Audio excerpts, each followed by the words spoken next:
Bismillahirrahmanirrahim. I am Dr. Mohib, and the topic today is the surfaces and borders of the heart. Look, when you look at the heart, you will be able to see that this is the right atrium with right auricle. Over here, this is the right atrium with right auricle receiving the superior and inferior vena cava and coronary sinus, etc.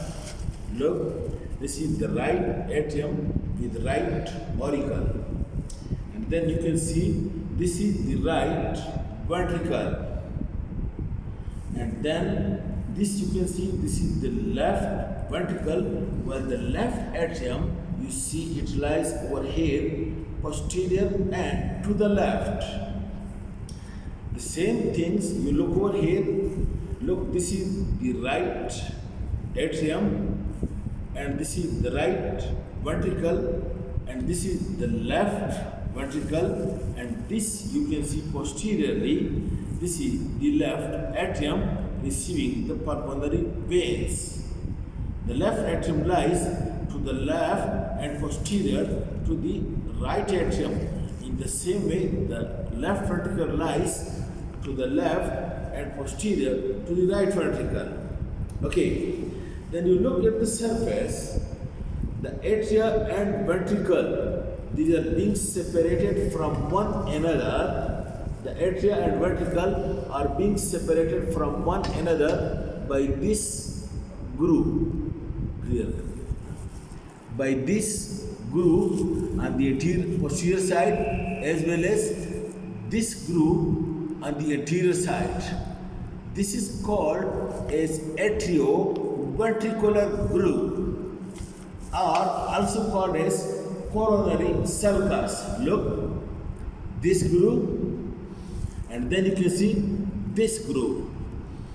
This is called as atrioventricular sulcus, or also called as coronary sulcus, and you know it is being occupied by the coronary arteries, as well as you can see over here it is occupied by this coronary sinus or this vein. So one sulcus or groove that separate the two atria from the two ventricle, it is this coronary sulcus. You look over here, this is the coronary artery which lies in it. In the same way, on the posterior side, you can see this coronary vein or coronary sulcus which lies in it, separate this atria from this ventricle. Then on the anterior surface, you see one another groove or sulcus between the two ventricles. This is the right ventricle, this is the left ventricle. This is the anterior inter-ventricular sulcus which separate the right ventricle from the left ventricle, and it is being occupied by this anterior interventricular artery or vein. You can see this artery or vein, and you can see it also over here. Look, this anterior interventricular groove which separates the right ventricle from the left, and it is being occupied by this anterior interventricular artery and anterior interventricular vein. Then on the posterior surface, you look, you see one another groove, very clear, this one, posterior interventricular sulcus which separates the two ventricles from one another, and this posterior interventricular sulcus, it is being occupied by the posterior interventricular artery or posterior interventricular vein. In this way, there are three sulcus that look. One is this atrioventricular sulcus or coronary sulcus, and then anterior interventricular sulcus, and this posterior interventricular sulcus. And with the help of this, from the external surface, you can identify, look, this is the right atrium, right ventricle, this sulcus. This is the right ventricle and left ventricle, this sulcus. And in the same way, over here, this is the coronary sulcus, that is the left atrium and left ventricle. And this is the posterior ventricular sulcus, this is the left ventricle, this is the right ventricle. This sulci separates these different chambers of the heart from one another.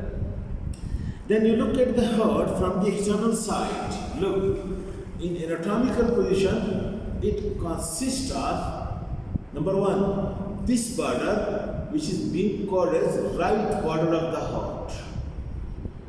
And then from this point up to the apex, this border, which is called as right inferior acute border. That is the right border, and this is inferior acute border. And then this one, this border, which is called as left obtuse border. So having the right border, the inferior acute border, and the left obtuse border. Okay. Now the right border, you can see over here. Look. This is the inferior vena cava. This is the right atrium, and look, this is the inferior vena cava over here. Look, this is inferior vena cava, and that is the superior vena cava. This right border is wholly formed by this right atrium extending from the inferior to superior vena cava. This is the right border of the heart. And over here, you can see this is the superior vena cava and this is the inferior vena cava. And this right border is wholly and solely formed by this right atrium. And then you can see the inferior acute border, which starts from this atrioventricular sulcus and runs downwards and towards the left. Ultimately, it reaches toward the apex of the heart. And this border, the inferior acute border, is formed 2/3 by this right ventricle and 1/3 by this left ventricle. Okay, over here is the sulcus. This is the right ventricle, and so 2/3 is being formed by the right and 1/3 is being formed by the left, where it ends ultimately at the apex of the heart. Okay, and then the left obtuse border over here, we start from over here. Look, it starts from over here for the atrioventricular junction, and it also ends at the apex, and it separates this anterior surface from this diaphragmatic or inferior surface. This is left obtuse border. Some people call that left pulmonary surface and right pulmonary surface. Okay, because these are rounded, not very sharp borders, and people call it left pulmonary surface and right pulmonary surface as well. Then look, the surfaces of the heart are number one. Okay, look.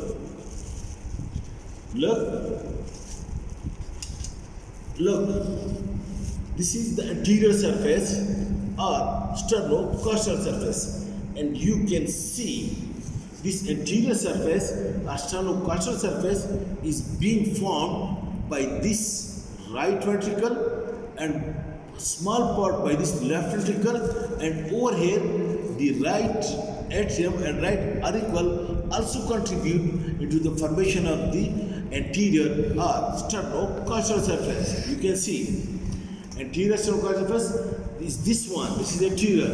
It is being formed mostly by the right ventricle, partly by the left ventricle, and partly by this right atrium and right ventricle. And on this surface, the notable parts we present are that both auricles are seen, the anterior interventricular sulcus is seen, anterior atrioventricular and anterior interventricular sulcus, and you can see this pulmonary trunk as well, and that is the aorta. Okay, then the inferior surface or diaphragmatic surface. This rests upon the diaphragm. You can see it over here. Look, this inferior surface of the heart, this one, it rests upon the diaphragm. Inferior surface, it rests upon the diaphragm, and it is being formed, you can see, by this left ventricle and partly by this right ventricle, this inferior surface or diaphragmatic surface, and being separated from one another by this posterior interventricular groove. in this way, this inferior surface, you can see it rests upon the diaphragm, and just inferior to that lies the stomach over here. Alright. And then this ventricle if you follow them, it ultimately leads this left border and right border, it leads to the apex of the heart. And it is strange that the apex of the heart is inferior. Normally the apex of the structures are superior, but over here the apex of the heart is inferior, and it is being formed by this left ventricle, and this left border and right border, it unite with one another at this apex, and the apex of the heart is being felt over here at the left fifth intercostal space at the mid-clavicular line, or 8 to 9 centimeters from the mid-sternal line. If you put your hand over here, the pulsation of the apex, you can feel in the left of the intercostal space, which is called as apex beat. Then the base of the heart, which is also called as posterior surface, it is being formed, it is being formed by this left atrium. You can see it over here. It is being formed by this left atrium and receiving these veins as well, and lying above that is the right pulmonary artery. So this is the base of the heart, which lies superiorly, while this is the apex of the heart, which lies inferiorly. This is the posterior surface as well, formed by this left atrium and its pulmonary the artery and its pulmonary veins. Okay, in this way the heart is having the anterior sternocostal surface, and then this inferior or diaphragmatic surface, and then posterior surface or base, and some people call it as the left pulmonary surface and the right pulmonary surface. Okay, this is the external features of the heart, which you can see it over here. Okay, thank you. And now we will go inside and we'll study the chambers individually. Thank you very much.